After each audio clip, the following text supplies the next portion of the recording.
All right, well, the wedding gown retailer David's Bridal seeking bankruptcy protection. The company filed for Chapter 11 earlier this week. It's now the second time that the firm has done so in the last 5 years. While the company is looking to keep stores open and fulfill its orders, brides out there are worried about what's at stake for their special days. Let's get into all of this. We have Jim Marcum, CEO of David's Bridal. Jim, it's great to have you here in studio. So I think a lot of brides out there, when they saw that headline, started to panic a little bit. What are you telling brides? What's your message for them? Are they going to get their dresses? They are going to get every dress they've ordered. Absolutely. We will fill each and every one of them. Okay. But what about employees? You all put out a warn notice that potentially 9,000 employees could be laid off. Where do things stand with that? So, yes, and I know it's been reported many different ways, like we've laid off 9,000. I understand. I understand it's a warn notice, and you have to do that when there's the potential for that. We had to do it.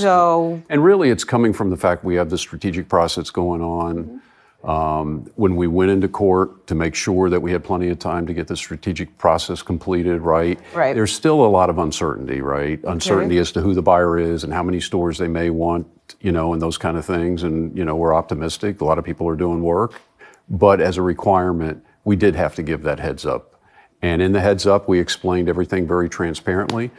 And so it's unfortunate. It really is. But it's obviously a requirement and everything. And those employees right now are working so hard to get the dresses out, to make sure they're fulfilling every dress to every bride. So. Meet Jim Marcum. He's the proud CEO of one of America's most famous bridal companies, David's Bridal. And many of us, even if we've never been married, we've heard of this store. It's in almost every state, and almost every person that we know, especially women, have ordered their wedding dress from this particular company. But of course, times have been hard the last 5 years for this particular chain, and Jim Marcum is doing everything he can to keep the company afloat, also keeping him as a CEO. But for whatever reason, there are mitigating circumstances that, if we want to be honest, tells a big story as to why David's Bridal was closing. One of the reasons why David's Bridal was closing is just because, there's not enough people ordering dresses to get married. There's also the complicated capital structure of the company. And also there was the COVID-19 pandemic that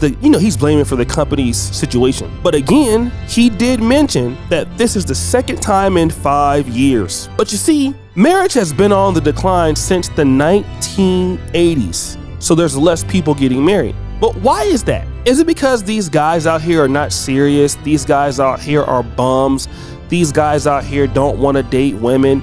Maybe these guys out here have a different sexual orientation? I don't think that's the case, but I think I know what the answer is. You see, a few months ago, I did a video talking about the rate of single men in the United States looking for dates has declined. And that was a video that CNN picked up pulled up on with NYU professor Scott Galloway. I want to play a small clip from that particular video, and then I'll come back. For the majority of history, a small percentage of men have had the majority of the mating opportunities. But in America, we decided to make a huge investment in what would probably be the greatest innovation in history, and that is in the middle class. From 1945 to 1947, 7 million men returned from war were discharged from the service, and we decided to give them the GI Bill, subsidized mortgages. We saw education rates go from 5 to 45%. They were valued, and we had such a strong manufacturing base that you had massive marriage and household formation. And some men were seen as more economically and emotionally viable. And you've seen the reverse happen with the offshoring of much of our manufacturing base, with a society that, quite frankly, doesn't value young men. When we talk about problems with people of color or women, we see it as a systemic societal problem. When we see problems or the stats that you just mentioned, we see it as accountability, or that men just need to level up. But married households and household formation are better citizens. They vote. They save at twice the rate. They're less likely to commit crimes.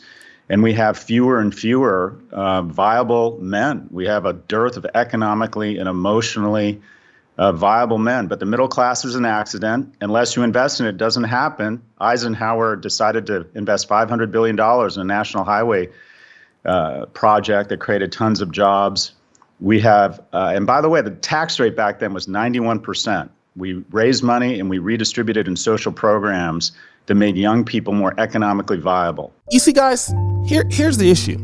guys are not even looking to get married. Like, let's forget that. Guys are having a hard time looking for dates. They're not even interested in dating. If you're not interested in dating, how can you get married? The rate of men looking for dates has declined. Why is that? Well, number one, he mentioned a great time in our country where we had a lot of manufacturing jobs. We had a vibrant middle class. Housing was less expensive. He also mentions in this article, or actually in this particular video, that men were more apt to be outside more. Like in my generation when I was coming up in the 90s, we were not so different than the guys in the 80s or 70s, from what I understand. We would be willing to go out, we talked to women all the time, we hung out with our friends a lot. But now a lot of men are not doing so. The guy who is 40 now, right? And the guy who was 40 20 years ago is now 60. Those will be two different 40-year-olds. The guy who's 40 now can just be on Tinder all day and never approach a woman, or he could be working from home and never get outside. He doesn't have a whole lot of friends. So a lot of these people are living in pretty much a socially inept environment. But also what happens is that a lot of these men are just not economically viable to support a woman. Most of these guys can't even support themselves because there is no real structure supporting men. He talked about, when other groups have problems, they get saved. But when men have issues, it's looked at as being, well, they're not trying hard enough, they're unaccountable.